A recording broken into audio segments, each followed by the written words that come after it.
미국 사회에서는 다음 날 보낼게라는 말을 페덱스 할게라는 말과도 통용이 된다고 합니다. 미국이라는 나라가 영토가 굉장히 넓잖아요. 24시간 안에 물건을 배송할 수 있는 유일하다시피 한 회사가 페덱스라고 이야기를 하지요. 굉장히 신뢰를 하는 그런 기업인데요. 이 페덱스의 창업자인 프레이드 스미스가 대학 때부터 이런 꿈을 꾸고 어떤 인생 비전을 레포트로 제출을 했던가 봐요. 근데 담당 교수는 이거는 실현 가능성이 없다. 이래가지고 학점을 C를 줬답니다. 근데 낭망하지 않고 프레드 스미스가 창업한 이래로 본인이 고백하는 것은 고객과의 약속을 어겨본 적이 없다. 그렇게 CEO가 이야기를 한다고 하죠. 베스트셀러 작가이기도 한 존 맥스웰 목사님이 이 창업자와 이야기를 하면서 물었답니다. 모두가 안 된다고 했는데, 담당 교수도 안 된다고 했는데 어떻게 그런 스마트한 생각을 했느냐 이렇게 물었을 때에 목사님, 똑똑한 게 문제가 아닙니다. 이것은 신뢰의 문제입니다. 페덱스는 고객과 배달 약속을 하면 반드시 지킨다. 이 신뢰가 쌓여서 오늘날의 페덱스가 된 것입니다. 라고 이야기를 했다고 합니다. 그렇죠. 사람과 기업이나 신뢰는 하루아침에 쌓아지는 것은 아닌 것 같습니다. 그런 면에서 신뢰는 약속을 지키는 것 가운데 더해지는 것이지요. 그래서 약속을 다른 말로는 언약이라는 말을 쓰기도 하는데요. 여러분, 친구 간의 약속을 어기면 우정에 금이 가잖아요. 가족 간의 약속을 어기면 존중을 잃어버릴 수가 있습니다. 거래처와 약속을 어기면 거래처가 끊어질 수도 있겠죠. 그러면 자기 자신과 약속을 지키지 않으면 자존감이 약해진다고 합니다. 약속을 소중히 여기는 사람이 신실한 사람이다 라고 말할 수 있는 것이지. 그런 면에서 보면 성경은 완전히 언약 덩어리다 라고 표현해도 과언이 아니지요. 구약의 언약, 예수님이 오신 새로운 언약, 성경 전체가 언약입니다. 신약과 구약에서 가장 중요한 언약을 단 하나를 꼽으라면 그것은 물론 예수 그리스도가 우리를 구원하기 위해서 이 땅에 오신다라는 언약이지요. 원시복음이 창세기 3장에도 있지만 구체화된 가장 뚜렷한 복음은 이사야를 통해서 메시아가 오실 것이다 예언을 하셨습니다. 약속을 하셨습니다. 수많은 사람이 떠나가고 700년이 지나서 예수님이 이 땅에 오셨고 우리를 위하여 죽으셨고 죄의 사면장을 위하여 부활하신 줄로 믿습니다. 아멘. 우리가 이 예수님을 믿음으로 받아들이는 이 언약을 믿음으로 고백하는 우리는 영생의 존재요 복된 존재인 줄로 믿습니다. 믿으시면 아멘. 하나님의 언약 가운데 가족들에게 흘러가는 은혜의 말씀을 말씀하고 있는 것이 많은데 십계명 가운데 이런 말씀이 있어요. 나를 사랑하고 나의 계명을 지키는 자는 몇 대까지 은혜가 있느니라? 1000대까지 은혜가 있느니라. 이것이 모세를 통해서 주어진 말씀인데요. 이스라엘이 가나안 땅에 정착을 하고 믿음의 왕조가 세워졌을 때 수백 년이 흐른 후에 시편 기자가 112편에 이렇게 고백을 합니다. 할렐루야, 여호와를 경외하라. 그의 계명을 크게 즐거워하는 자는 복이 있도다. 그의 후손이 땅에서 강성하며 정직한 자의 후손에게 복이 있으리로다. 믿음의 후손들에게 하나님의 은혜가 있습니다. 이 은혜를 구체적으로 표현한 하나님의 언약이 있는데, 가장 부러운 언약이 있는데, 저는 그것을 다윗과의 언약이라고 말하고 싶습니다. 너를 왕으로 세울 것이다. 원수를 멸할 것이다. 너의 이름을 위대하게 해줄 것이다. 너의 후손을 계속적으로 왕을 삼을 것인데 그들이 변제치 아니하면 은총을 뺏지 않겠다. 너 때문에 그 후손들에게 복을 주겠다. 누구에게 한 약속일까요? 다윗과의 약속입니다. 이 약속을 솔로몬이 예루살렘 성전을 봉헌할 때 열왕기상 8장에서 이렇게 고백합니다. 이스라엘의 하나님 여호와여, 주께서 주의 종 내 아버지 다윗에게 말씀하시기를 내 자손이 자기 길을 삼가서 내가 내 앞에서 행한 것 같이 내 앞에서 행하기만 하면 내게서 나서 이스라엘 왕위 앉을 사람이 내 앞에서 끊어지지 아니하리라 하셨사오니 이제 다윗을 위하여 그 하신 말씀을 지키시옵소서. 다윗과의 언약을 생각하사, 다윗과의 약속을 생각하사 왕위가 끊어지지 아니하도록 하나님이 일하시옵소서. 아멘. 그 언약의 말씀을 덕본 사람이 오늘 본문에 있는 주인공입니다. 누구인가요? 요아스죠. 첫째로 살아난 요아스를 살펴보고자 합니다. 요아스 이야기를 하려면 그의 가정 이야기를 좀 해야 하는데 할머니인 아달랴를 먼저 봐야 합니다. 아달랴는 아합의 딸이고 이세벨의 딸입니다. 그는 골수 우상 숭배자로서 여호사벳의 결혼 정책에 의해서 여호람의 아내가 되어 유다 땅에 오게 됩니다.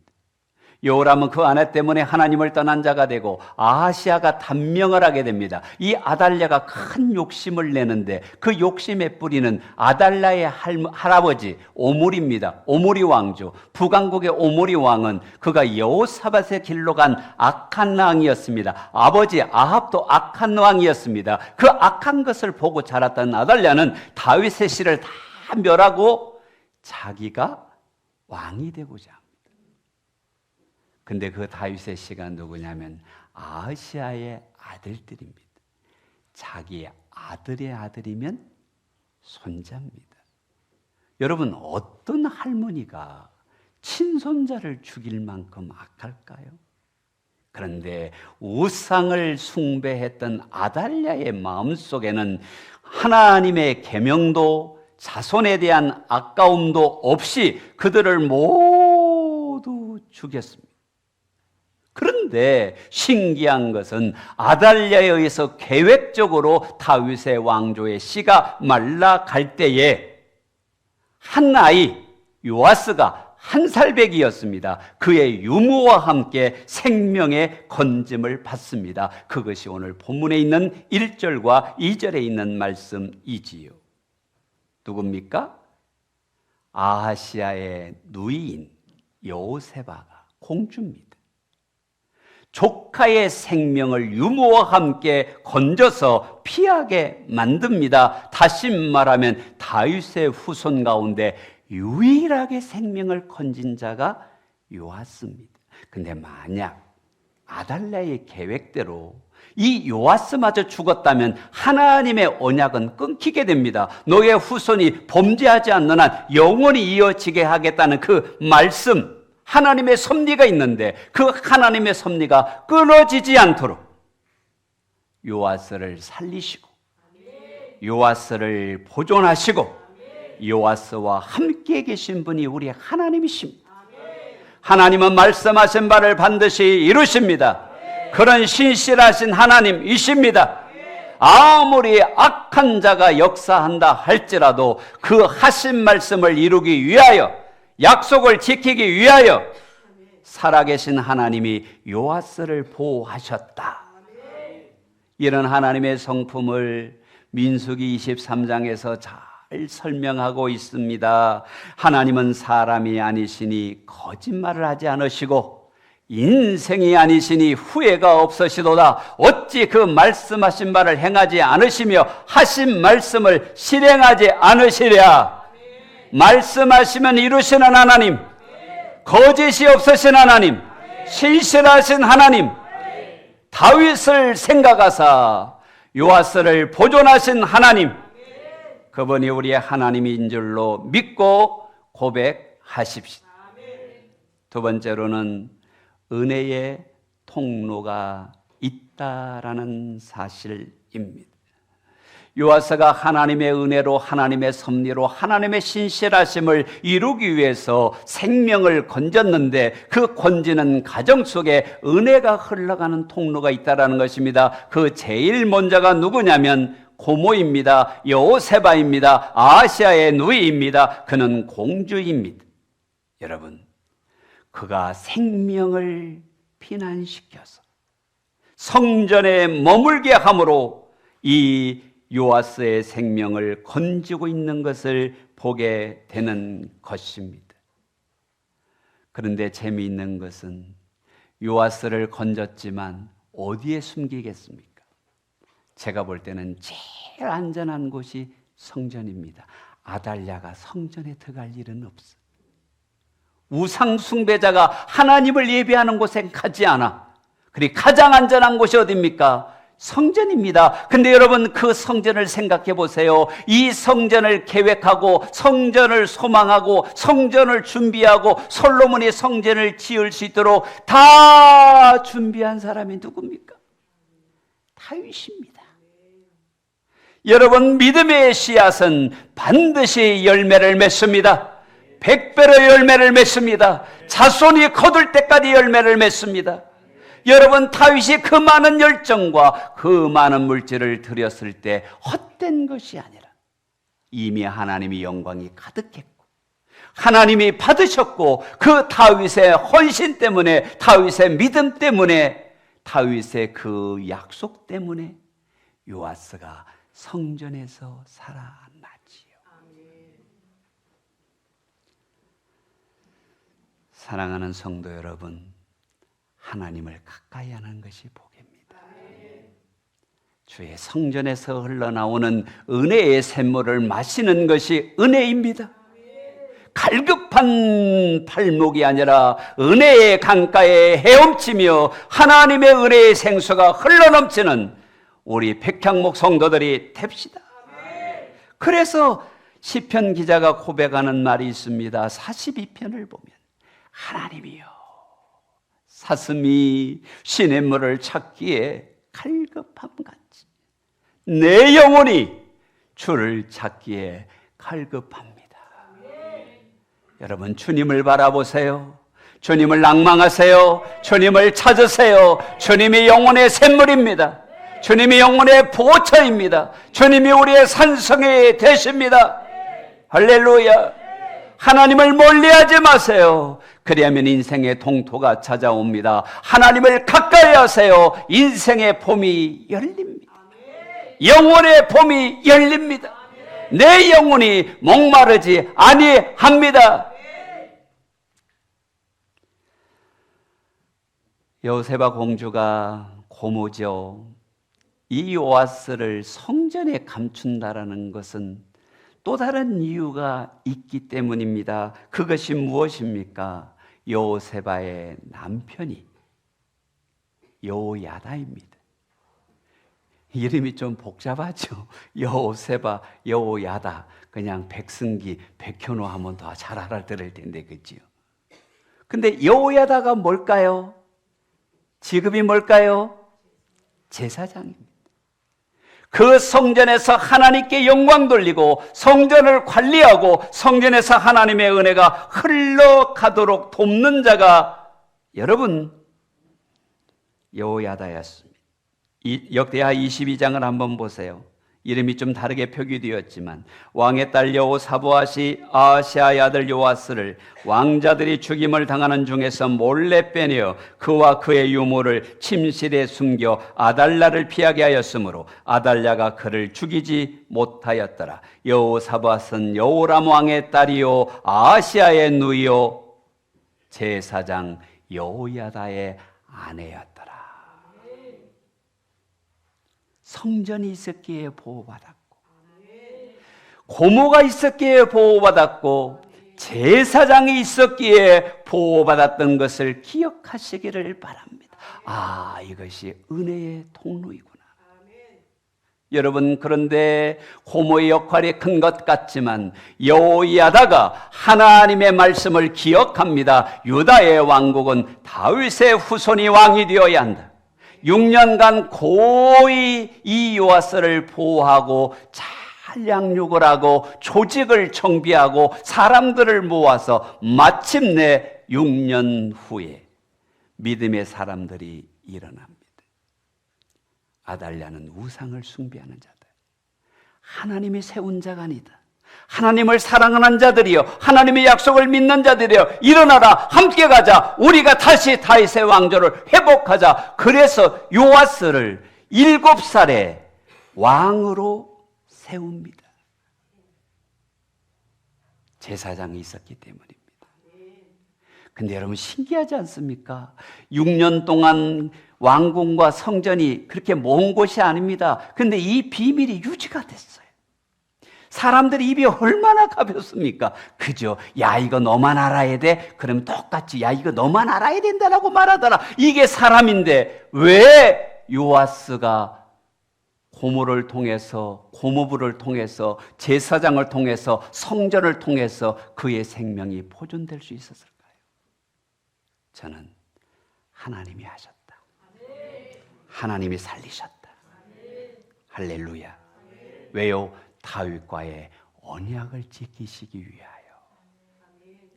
여러분, 성경은 수많은 약속으로 가득 차 있잖아요. 주 예수를 믿어라. 그리하면 너와 내 집이 구원을 얻으리라. 너희가 내 이름으로 무엇이든지 구하라. 그러면 다 이루리라. 염려하지 말고 감사함으로 구하라. 그러면 하나님의 평강이 역사하리라. 수많은 언약들이 성경 속에 가득 담겨 있는데 믿음으로 나아가면 하나님이 역사하십니다. 창조주이신 그분이, 만왕의 왕이신 나의 아버지가 역사하십니다. 이 믿음을 가지세요. 성경을 아멘으로 받으시고 아멘으로 순종하고 아멘으로 나아갑시다. 하나님이 역사하십니다. 여러분, 악한 자가 승리할 때 마치 하나님이 안 계신 것처럼 칠흑 같은 어둠의 역사를 느낄 때가 있을 것입니다. 아달랴가 6년 동안 다스리는 이스라엘은 어둠이었습니다. 왕자들이 죽었습니다. 하나님을 믿는 사람들이 어려움을 겪었을 것입니다. 그러나 여호야다가 일어나서 이 요아스를 왕으로 세울 때 아달랴가 외칩니다. 반역이다! 여러분, 웃기지 않습니까? 그런데 여호야다가 끌어내라. 성전에서는 피를 흘리지 말라. 왕궁으로 가는 길목에서 아달랴는 죽임을 당합니다. 악한 자가 잘 되는 것 같죠. 악한 자가 흥하는 것 같죠. 그러나 하나님의 때가 있습니다. 심판날이 있습니다. 여러분, 이 말씀을 잘 한번 생각해 보세요. 요아스가 생명을 보존한 것은 하나님의 언약이 있었기 때문에, 은혜의 통로인 여호세바와 여호야다가 있었기 때문에, 그가 조상이 세운 성전이 있었기 때문에 요아스가 하나님의 은혜를 누리게 된 것입니다. 그런데 이것을 우리에게로 가져와 보면 성경에서 진짜 성전은 누구십니까? 예수 그리스도입니다. 여러분, 요한복음에서 예수님이 그랬잖아요. 이 성전을 헐어라. 그러면 내가 사흘 만에 다시 지으리라 했을 때 요한복음 2장에 뭐라고 이야기합니까? 예수는 자기의 육체됨을 가리켜 말씀하신 것이다. 이 땅에 예수님이 우리에게 오셔서 진정한 성전이 되어 주셨고, 그분은 우리의 죄를 위하여 단번에 죽으사, 한 번에 죽으사 모든 죄를 사해 주신 영원한 대제사장이 된 줄로 믿습니다. 히브리서 10장을 한번 보세요. 오직 그리스도는 죄를 위하여 한 영원한 제사를 드리셨다. 우리의 영원한 대제사장은 예수님이십니다. 무슨 말입니까? 죄에 매여 사망의 감옥에 들어갈 수밖에 없는 우리를 예수님이 살려주셨다. 하나님이 제사장을 통해 요아스를 살려주신 것처럼 우리의 영원한 대제사장이신 예수님을 통하여 영생을 주셨다. 할렐루야. 우리를 보호하는 진짜 주인은 예수님이시다. 우리를 세워주실 분은 예수님이시다. 그 주님을 바라봅시다. 그 주님을 따라갑시다. 여러분, 7살짜리 요아스가 정치를 뭘 알겠습니까? 제가 일부 예배 설교할 때 그랬습니다. 여러분, 권율이를 보시기 바랍니다. 8살입니다. 뭘 알겠습니까? 근데요, 이 요아스가요, 여호야다가 있는 동안 참 잘합니다. 그런데 제가 제목을 뽑았어요. 뭐라고 뽑았냐면 변하는 요아스라고 세워봤습니다. 여러분, 요아스가 여호야다가 있는 동안 여호야다와 더불어서 개혁을 합니다. 17절 보세요. 여호야다가 왕과 백성과 여호와의 언약을 맺어 여호와의 백성이 되게 하고 왕과 백성 사이에도 언약을 세우게 하며, 여러분, 언약을 세운다는 게 뭡니까? 우리는 하나님의 백성입니다. 요아스는 하나님이 세운 왕이십니다 라고 언약을 맺게 했다는 거예요. 다시는 우리가 우상에게 가지 않겠습니다. 하나님을 바라보겠습니다. 하나님을 예배하겠습니다. 다시 말하면 언약에 충성하겠다는 언약 갱신을 제사장 여호야다가 하고 있습니다. 우리는 말씀을 따라 살아야 생명길입니다. 은혜의 길입니다. 절대 하나님이 아닌 다른 것을 섬기지 말고 오직 주를 바라고 주를 의지하고 주를 섬기고 주를 예배합시다. 아멘. 여러분, 우리가 어떻게 이 하나님과의 언약을 갱신할 수 있을까요? 현대인들이. 저는 예배라고 믿습니다. 예배를 통해서 말씀이 우리를 세우고 하나님의 말씀이 우리 가운데 역사할 때 하나님의 뜻이 이루어지게 될 줄로 믿습니다.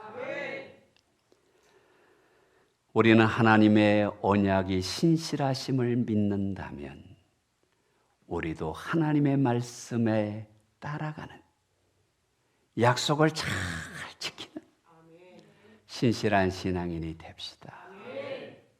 아멘이지요. 미국 남북전쟁 때에 철저한 문실론자였던 젊은 장교가요, 너무 격렬한 전투 가운데 심한 중상을 입었습니다. 중상을 입고 죽음의 위기를 느낀 청년은 하나님 앞에 기도했습니다. 무신론자였는데, 하나님, 살려만 주시면 남은 인생 하나님과 이웃을 위해 살겠습니다. 따라해보세요. 급하면 다 한다. 맞죠? 급하면 하나님을 다 찾습니다. 근데 죽음 직전에 약속을 했는데 이분이 기적적으로 치유가 되고 구출이 되어서 건강해졌습니다. 근데 놀라운 것은 그날 이후로 이분은 자기가 한 약속을 신실하게 지키며 하나님을 섬기고 이웃을 위해 사는 자가 됐습니다. 이분이 바로 세계적인 템플 대학과 세계의 종합병원 필라델피아의 대형 교회를 세운 넷셀 코넬 박사의 이야기입니다. 하나님은 우리를 향해서 약속을 지키는 분이에요. 근데 우리가 믿음을 가지고 하나님을 따라가는 그 약속을 따라 살면 하나님이 쓰십니다. 다윗처럼 쓰십니다. 믿음의 명문가를 만드십니다. 여호야다가 언약을 세웠을 뿐만 아니라 두 번째 한 일이 무엇입니까? 18절을 보니까 바알의 신당을 허물고 여호와의 성전을 새롭게 수리한 일입니다. 제가 얼추 계산해 보니까 솔로몬이 성전을 건축한 지 120년 정도 됐습니다. 성전이 좀 보수가 필요한 때입니다. 그리고 아달랴는 6년 동안 성전에 나아가지도 않았을 것 아닙니까? 그러니까 믿음을 위해서 먼저 성전을 성결하게 하고 성전을 보수하고 하나님 앞에 나아가는 자가 되라고 여호야다는 개혁을 하고 있는 거죠. 누구를 통해서? 요아스를 통해서 그런 것입니다. 그런데 이렇게 언약을 새롭게 하고 예배가 회복되어지니까 여러분 어떤 역사가 일어난 줄 아십니까? 이스라엘 백성이 즐거움이 넘치고 평안이 찾아오더라. 할렐루야. 여러분이 왜 하나님을 바라봅니까? 영혼의 희락이 있습니다. 내 영혼의 평강이 있습니다. 하나님의 은혜가 강물처럼 흐릅니다. 20절을 보세요. 온 백성이 즐거워하고 온 성이 평온하더라. 하나님 앞에 바로 서야 즐거움이 역사하고 평강이 역사한다. 할렐루야. 그런데 여기까지입니다. 여호야다가 사는 동안만 요아스는 신앙을 지킵니다. 열왕기하 12장 2절을 한번 보세요. 요아스는 제사장 여호야다가 그를 교훈하는 모든 날 동안에는 여호와의 보시기에 정직하게 행하였으며, 여호야다가 있는 동안에는 정직하게 행했다. 근데 이게 무슨 말이지? 여러분, 역대하를 가면 답이 나와요. 제사장이 죽자 요아스의 믿음도 죽습니다. 우리가 여기서 참 교훈을 받아야 합니다. 나에게 믿음을 가르쳐주고 믿음을 인도해주고 믿음을 도전해주는 멘토가 있다는 거 은혜입니다. 근데 그 멘토들이 있을 때 내가 주님과 가까워져야 합니다. 말씀을 따라가야 합니다. 예수님을 닮은 자가 되어야 합니다. 그렇지 않으면 언제든지 악한 자는 와서 씨앗을 뿌립니다. 시험에 들게 합니다. 내 믿음을 빼앗아 가려고 합니다. 여러분, 요아스가요, 여호야다가 있을 때는 말하면 그것이 은혜가 되고 감동이 되고 그 말씀대로 사는 것이 기쁨이고 평안했는데 여호야다가 죽으니까 듣기가 싫어. 어느 정도 듣기가 싫은 줄 아십니까? 잘못된 길을 가니까 스가랴, 여호야다의 아들입니다. 스가랴가 가서 요아스에게 왕이여 그렇게 사시면 하나님이 역사하지 않습니다 라고 하는데 이 스가랴를 돌로 쳐 죽입니다. 있을 수 없는 것이죠. 인륜적으로도 있을 수 없는 거예요. 자기의 생명을 보존해 준 게 여호야다고 자기를 왕으로 세워준 게 여호야다. 하나님의 통로였어요. 근데 그의 아들 업고 다녀야 되잖아요. 근데 기분에 거스린다고, 바른 말 한다고, 진리를 이야기한다고 돌로 쳐 죽인다. 무슨 말입니까? 요아스는 진정한 영적 멘토가 있을 때 그의 믿음이 은혜 가운데 물들지 않았다는 것입니다.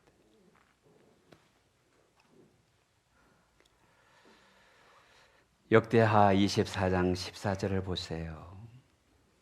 공사를 마친 후에 그 남은 돈을 왕과 여호야다 앞으로 가져왔으므로 그것으로 여호와의 전에 쓸 그릇을 만들었으니 곧 섬겨 제사 드리는 그릇이며 또 숟가락과 금은 그릇들이라. 여호야다가 세상을 사는 모든 날에 여호와의 전에 항상 번제를 드렸더라.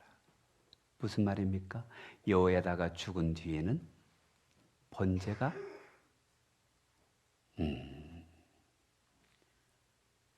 놀라운 얘기입니다. 하나님께 나아갔더니 살려주셨는데, 하나님께 나아갔더니 세워주셨는데 그 하나님을 잊어버리는 왕을 보면서 우리가 어떤 도전을 받아야 할까요? 나의 생명의 주인은 하나님이십니다. 잊지 맙시다. 여러분, 여호야다가 요아스의 좋은 멘토였다면 제가 말씀을 준비하면서 생각나는 것이 철이 철을 날카롭게 하는 것 같이 사람이 그 친구의 얼굴을 빛나게 하느니라. 요아스를 세웠던 여호야다가 우리 백향목 성도들이기를 주님의 이름으로 축복합니다. 여러분, 여호야다가 죽자 하나님을 떠나고 성전을 멀리한 것이 요아스지요. 근데 다시 한번 생각해 보십시다. 그를 살려준 곳이 어디입니까? 성전입니다. 그를 세워준 분이 누굽니까? 요아스입니다. 아니, 여호야다입니다. 제사장입니다. 그런데 왕이 되니까 은혜를 잃어버리고 성전도 멀리하고 제사장도 멀리합니다. 저는 여기에서 우리에게 주는 영적인 큰 가르침이 있습니다. 내가 아프다가 건강해지면 하나님을 잃어버리는 것이 아닌지, 내가 약하고 부족하고 굶주릴 때 하나님을 찾다가 내가 좀 마음이 부유해지고 인생이 편안해지면 이 요아스처럼 하나님을 거부하는 것은 아닌지. 여러분, 어거스틴의 말을 기억할 필요가 있습니다. 악은 선의 결핍이라고 했습니다. 무슨 말입니까? 선한 영역이 줄어들면 점점 악한 영역이 커져간다는 겁니다. 믿음이 줄어들면 불신이 커간다는 것입니다. 반대로 믿음이 커져가면 연약한 신앙이 줄어든다는 것입니다. 근데 요아스는 점점 선이 결핍됩니다. 악이 커져갑니다. 우리는 믿음을 키웁시다. 믿음을 강하게 합시다. 그것만이 살 길입니다. 요아스가 어떻게 됩니까? 결국 24장 25절을 보면 부하들에 의해서 반역을 당하는데 뭘 복음입니까? 제사장 여호야다의 아들들의 피로 말미암아. 이건 있을 수 없다. 어떻게 여호야다의 아들들을 죽일 수가 있느냐? 반역이 일어납니다. 그리고 그는 열조의 무덤에 들어가지 못합니다. 여러분, 예수님 없어도 살만하시죠? 그게 요아스입니다. 하나님 없어도 괜찮을 것 같죠? 그게 요아스입니다. 우리의 대제사장이신 예수 그리스도, 그분만이 생명의 능력임을 기억하고 주님을 가까이 하게 되시기를 주님의 이름으로 축복합니다.